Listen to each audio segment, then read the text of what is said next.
ஏசாயா திருமுகத்திலிருந்து வாசகம். அதிகாரம் 35. இறை திருவசனங்கள் 1 முதல் 10 வரை.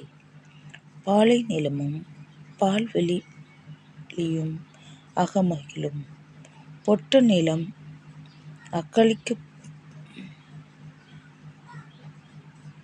அக்களிப்படைந்து லீலி போல் பூத்து குலுங்கும். அது வளமாய் பூத்து குலுங்கி மகிழ்ந்து பாடிக் களிப்படையும். லெபனோனின் எழில் அதற்கு அளிக்கப்படும். கார்மேல் சாரோனின் மேன்மை அதில் ஒளிரும்.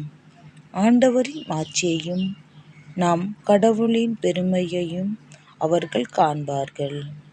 தளர்ந்து போன கைகளை திடப்படுத்துங்கள். தள்ளாடும் முழங்கால்களை உறுதிப்படுத்துங்கள். உள்ளத்தில் உறுதியற்றவர்களை நோக்கி திடம் கொள்ளுங்கள். அஞ்சாதீர்கள், இதோ உங்கள் கடவுள் பழி தீர்க்க வருவார்.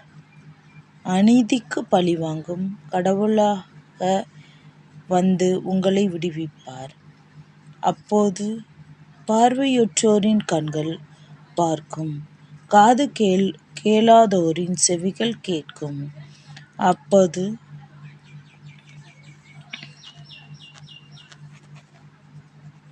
கால் ஊனமுற்றோர் மான்போல் துள்ளி குதிப்பர். வாய் பேசாதோர் மகிழ்ந்து பாடுவர்.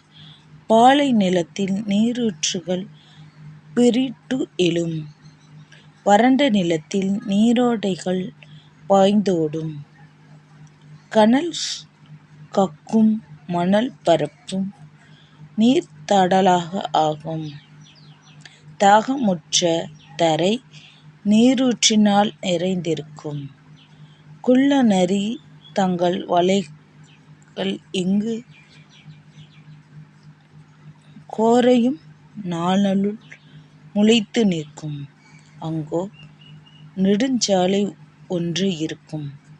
அது தூய வழி என்று பெயர் பெறும்.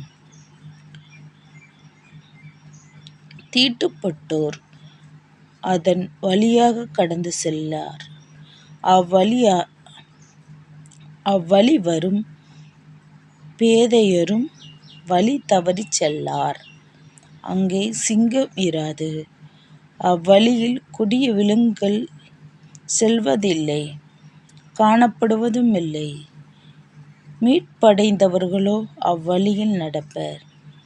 ஆண்டவரால் விடுவிக்கப்பட்டோர் திரும்பி வருவர். மகிழ்ந்து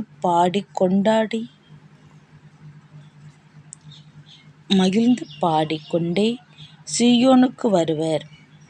அவர்கள் முகம் என்றுமுள்ள மகிழ்ச்சியாய் மலர்ந்திருக்கும். அவர்கள் மகிழ்ச்சியும் பூரிப்பும் அடைவார்கள். துன்பமும் துயரமும் பறந்து ஓடும். இது ஆண்டவர் வழங்கும் அருள்வாக்கு. இறைவா உமக்கு நன்றி. அனைவருக்கும் நன்றி. வாழ்க வளமுடன். என்றும் கடவுள் நம்மோடு இருப்பார். இன்று அமலோற்ப அன்னையின் திருநாள், ஃபீஸ்ட். அவரை நாம் தினமும் ஜெபிப்போம்.